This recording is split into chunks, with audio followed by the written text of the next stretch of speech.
Hi, welcome to the Peaceful Home and welcome to the new series, Better Bedtime. Today we're going to talk about this amazing phrase that will help your child fall asleep on their own even when they're scared. Now, we used this as a transition after co-sleeping, but it also works if your child has been sleep trained and they've been doing fine for a couple of years, but somehow they're regressing or they've developed a fear of the dark or some other kind of fear.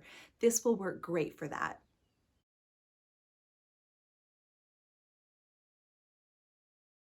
If you're new here, I'm Teresa Elling. I'm a professional organizer, parenting coach, wife, and homeschool mom to 6 graduated kids. And I somehow got those 6 children to sleep all by themselves, all through the night, to fall asleep by themselves, even after co-sleeping. If you haven't subscribed, I would love it if you would hit the subscribe button and notification bell and become part of the Peaceful Home family.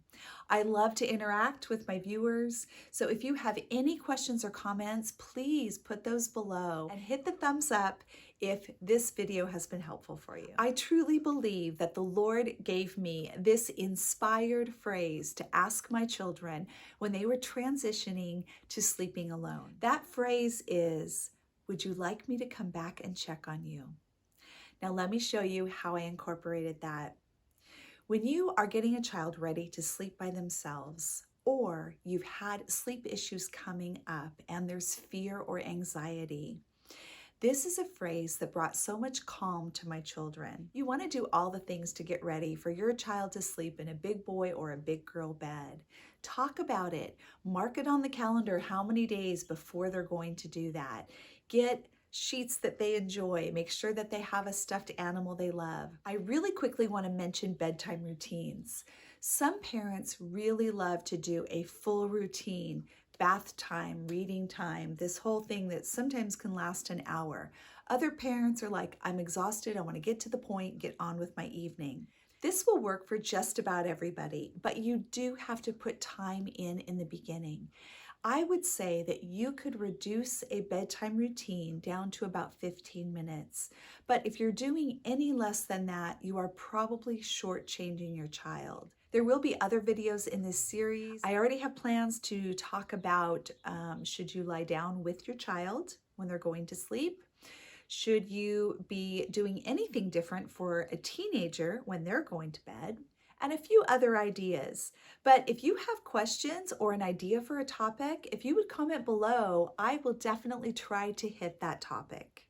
So to set yourself up for success, make sure that you are committing every night for at least a week to have about an hour set aside to do this training. Now, once you've tucked your child in, with all the things that they need, their blanket, their stuffed animal, their cup of water, whatever it is, you are going to tell them that there are 2 rules. 1, they need to be quiet, and 2, they may not get out of their bed. You can even talk about these 2 rules in the days leading up to when you're going to begin this new adventure. I'll also do a video with a little bit more detail on how to train for the 2 rules at bedtime.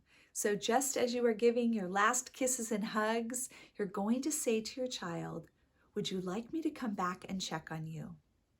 Now, of all 6 of my children and the people that I have recommended this method to, I have never heard of a child saying no. They always say yes, at least so far. And when they say yes, say, "Okay, I'll be back in a minute to check on you." And you are going to go out the door and around the corner, and literally within seconds, you're going to come back around and say, "I'm checking on you." Give them a kiss. Remember, be quiet, stay in your bed, and out you go. You're only going to give these reminders maybe the first night or 2. And after that, no more reminders. They won't be needed, and you don't want to do any negative training.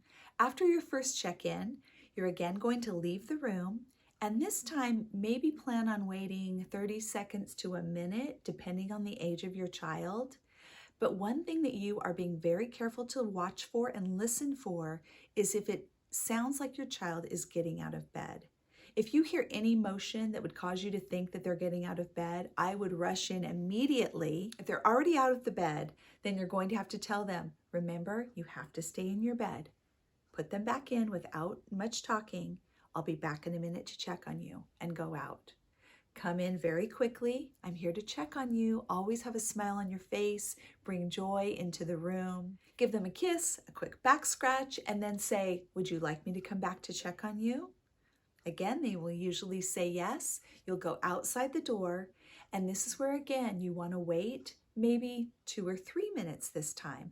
You want to slowly lengthen the time that you're going in for the check-in.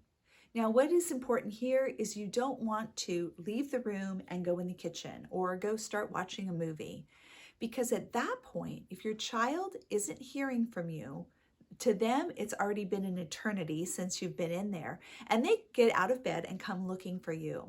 If they are doing that, you are now negatively training. You are allowing them to practice getting out of bed. So I would sit right outside the door, and I would listen, and I would try to see if it seemed that they were stirring, and then I would come in and say, I'm here to check on you. That's all I would say. A quick kiss, I love you. Would you like me to come back to check on you? Yes, and then out the door. And you'll continue to do this, spacing out your time in between. And night after night, you will find that your child is more comfortable being in their bed and they need less check-ins. Or you can go longer time in between the check-ins. There's not time to go into TV viewing or screen time at bedtime, but I will say really quickly, I absolutely discourage it. Please do not allow any screen time in their bed. One thing I would allow is music or a book on tape, and that you put on and can play, and a lot of kids really enjoy that before bed, but no screens. Now here is another tip that's used in combination with the phrase, do you want me to check on you?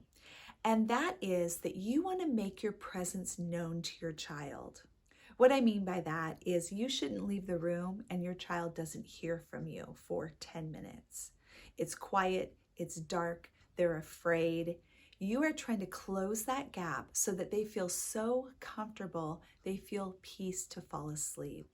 If you need a small nightlight in the child's room, that's fine, but you don't want any other lights on. I usually did lights out, but the hall light on and the door open. And then to make your presence known, all you have to do is go about your business. However, this is a little bit staged. I would pretend to go in to put something in my child's room. And when I did that, I do not give them eye contact. I do not speak to them. I basically pretend like they're already asleep. So I might walk in and set something on their dresser and walk right back out. I might walk into another room where out of the corner of their eye, they could see me moving, see shadows, hear me making some noise. I would intentionally go and open the linen cupboard right outside in the hallway and do that so that they could hear that I was around. This is really important when you have a child that is fearful. The other thing you can do is when you do go back in to check on them, say, I'm so proud of you for staying in your bed and being quiet. You are so brave to know that mommy and daddy are always here for you. Would you like me to come back and check on you? Out you go again. And then, oh, what do you know? You need to go into their room and put a piece of clothing into their drawer and back out. Again, no eye contact, no speaking to them. You are just letting them know that you aren't gone. You are just letting them know that you're nearby. And that offers such reassurance for a child. If your child is at the age of understanding some kind of reward chart, then I would absolutely encourage you to do it just for the training period. Maybe a week. You get a sticker every morning when you stayed in your bed the night before and you were quiet. This technique has had such great results with parents, and I would love to hear if this works for you. Please comment below. All my contact information is in the description box, and you can email me, reach out on social media. I would love to hear from you. Thank you so much for joining me today on The Peaceful Home. Have a great day.